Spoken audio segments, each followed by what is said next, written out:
प्लेटो का न्याय संबंधित विचार पढ़ा था। प्लेटो ने न्याय से संबंधित विचार आत्मा और नैतिकता से संबंधित बताया था।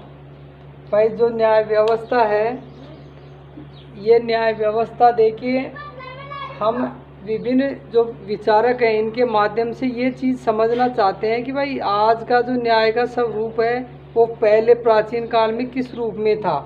अर्थात सबसे पहले सुकरात की न्याय व्यवस्था दोषपूर्ण होने के कारण उसको मृत्युदंड दिया। फिर प्लेटो ने इसमें रिसर्च किया और प्लेटो ने रिसर्च करने के बाद में पाया कि न्याय का संबंध आत्मा और नैतिकता से है। इसी क्रम में अगला है वो अरस्तु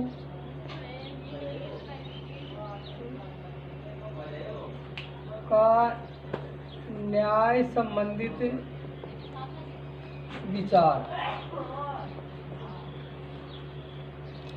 अरस्तु का जन्म 384 ईस्वी पूर्व यूनान के शहर स्टेगेरिया नामक नगर में हुआ और इनकी मृत्यु 322 ईस्वी में।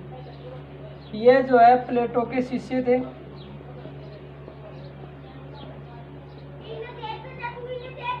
प्लेटो के शिष्य और सिकंदर के गुरु थे। सिकंदर हुआ था महान शासक, सिकंदर शासक जो हुआ उसके गुरु। अरस्तु ने न्याय संबंधित जो अवधारणा है अरस्तु का न्याय संबंधित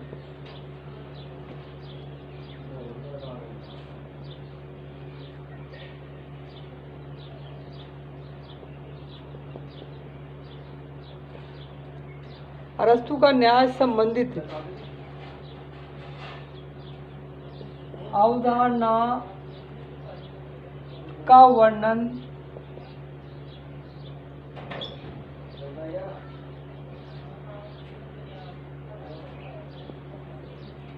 एथिक्स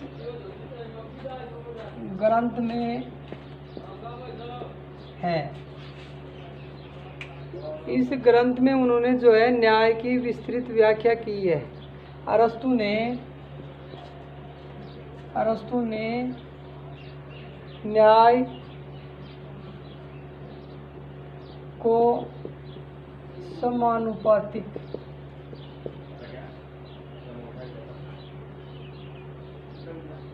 आधार से माना।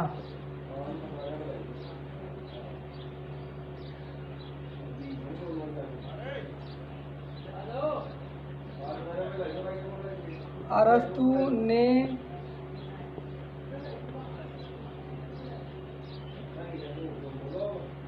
न्याय को दो भागों में बांटा। नंबर 1 था संपूर्ण न्याय। देखिए संपूर्ण न्याय व्यवस्था, इसका संबंध जो है उन्होंने सामाजिक नैतिकता से माना है।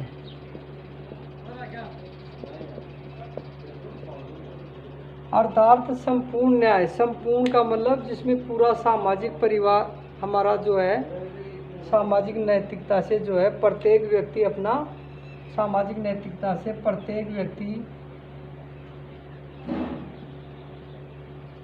अपने कर्तव्य का पालन करे।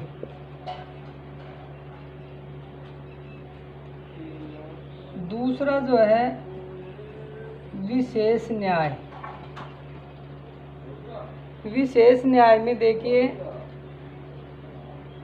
कुछ स्पेशल व्यवस्थाएं की गई और इसको पुनः दो भागों में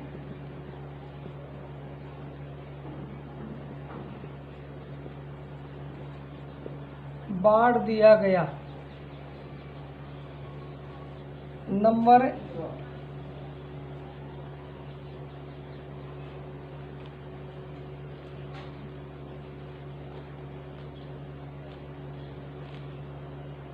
नंबर 1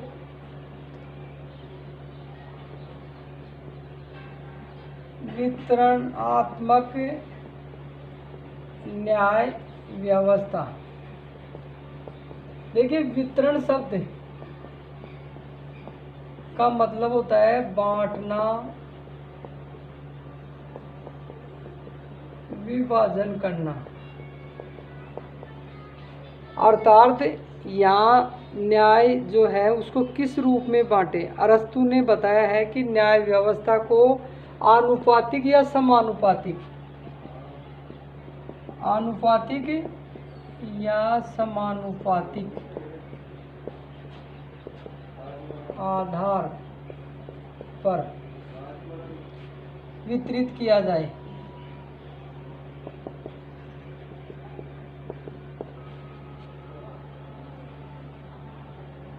न कि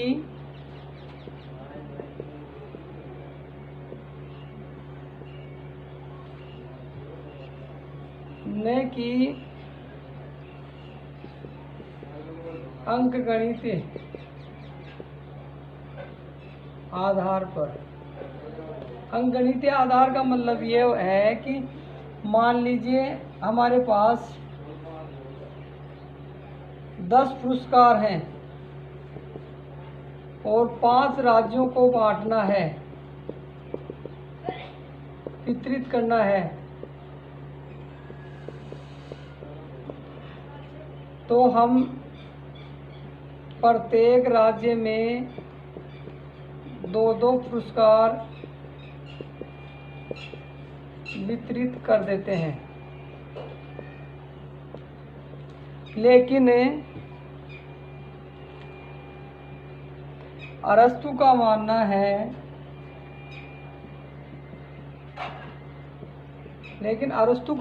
है कि अंकगणितीय आधार पर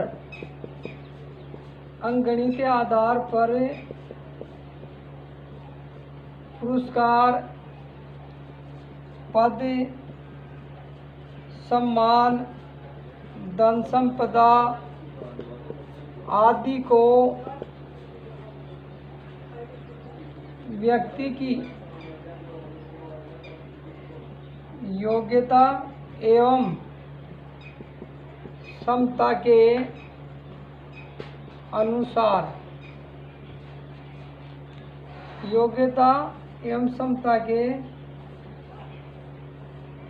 अनुसार, ही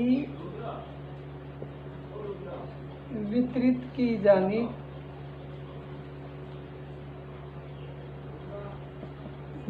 चाहिए।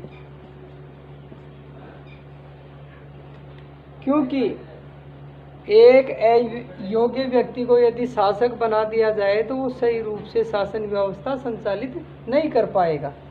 इसलिए अरस्तु ने कहा है कि शासन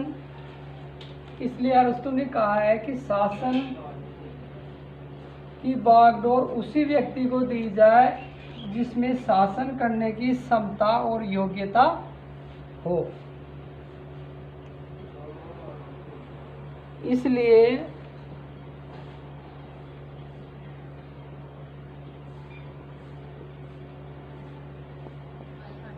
अरस्तु ने शासक का उदाहरण देते हुए कहा है कि शासन की बागडोर उसी व्यक्ति को देनी चाहिए जो शासक बनने की योग्यताएं एवं क्षमता रखता हो। अर्थात अरस्तु ने न्याय व्यवस्था को योग्यता और क्षमता के आधार पर व्यक्ति को देने की बात कही है।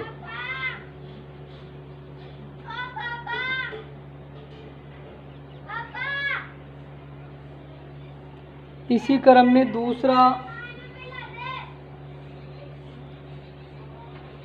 जो रूप है वो है सुधारात्मक, संशोधनात्मक न्याय व्यवस्था। इसके अंतर्गत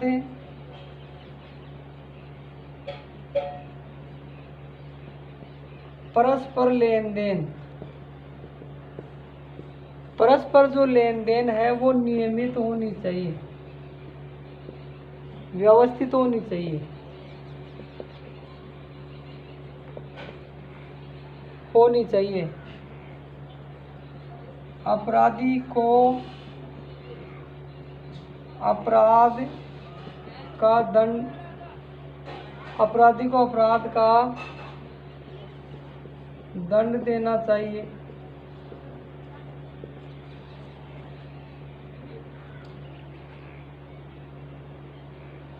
यदि किसी व्यक्ति का, यदि किसी व्यक्ति के अधिकारों का शोषण हो रहा हो तो राज्य द्वारा उस व्यक्ति को संरक्षण प्रदान करना चाहिए।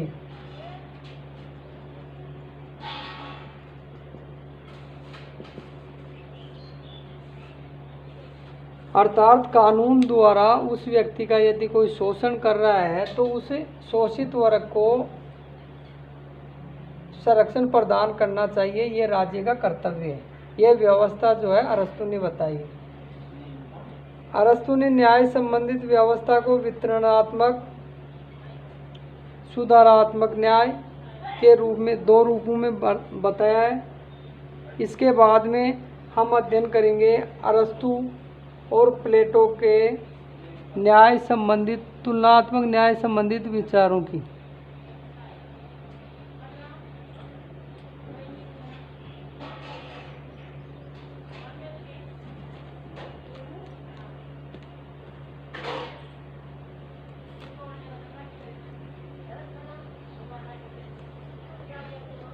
देखो, प्लेटो और अरस्तु के न्याय संबंधी विचारों का तुलनात्मक अध्ययन।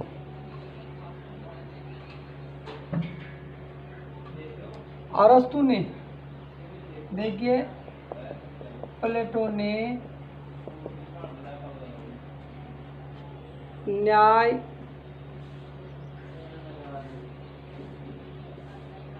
कार्यमूलक, प्लेटो ने न्याय को कार्यमूलक बताया है। अरस्तु ने न्याय को अधिकार मूलक, अर्थात प्रत्येक व्यक्ति का अधिकार है कि उसको न्याय व्यवस्था उपलब्ध कराई जानी चाहिए।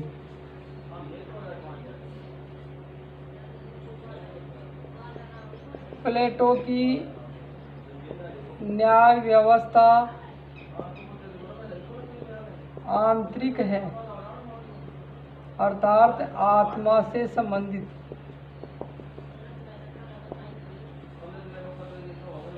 जबकि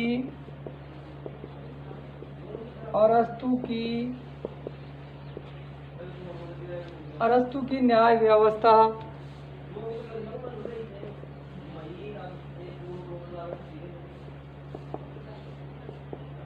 बाह्य आधार पर बल देती है।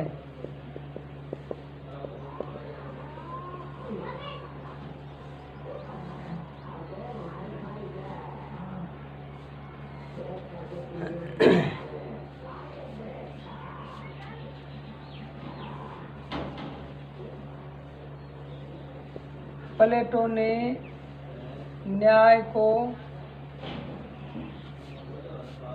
कार्य विभाजन आधार पर किया है, जबकि अरस्तु ने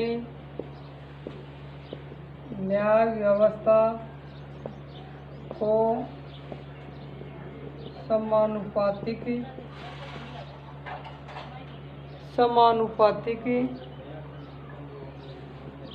आनुपातिक आधार पर वितरित करने पर बल दिया है। देखिए, हमने न्याय की अवधारणा अध्याय में हमने न्याय संबंधित विचारधाराएं पाश्चात्य विचारकों के विचार जानने के संबंध में अध्ययन किया। अर्थात हम देखते हैं तो सुकरात, प्लेटो और अरस्तु तीनों ही महान पाश्चात्य विचारक थे। तीनों की जो न्याय व्यवस्था थी वो न्याय व्यवस्था व्यक्ति के अधिकार और नैतिकता पर विशेष बल देती थी। समय की परिस्थिति के अनुसार किसी ने आत्मा से संबंधित बताया है तो किसी ने नैतिकता से संबंधित बताया है, किसी ने बाह्य आधार पर इसका विवेचन किया है। अब अरस्तु ने जो है आधुनिकता के दौर तक पहुंचाने के लिए उन्होंने आनुपातिक या समानुपातिक न्याय व्यवस्था पर बल दिया है। धन्यवाद।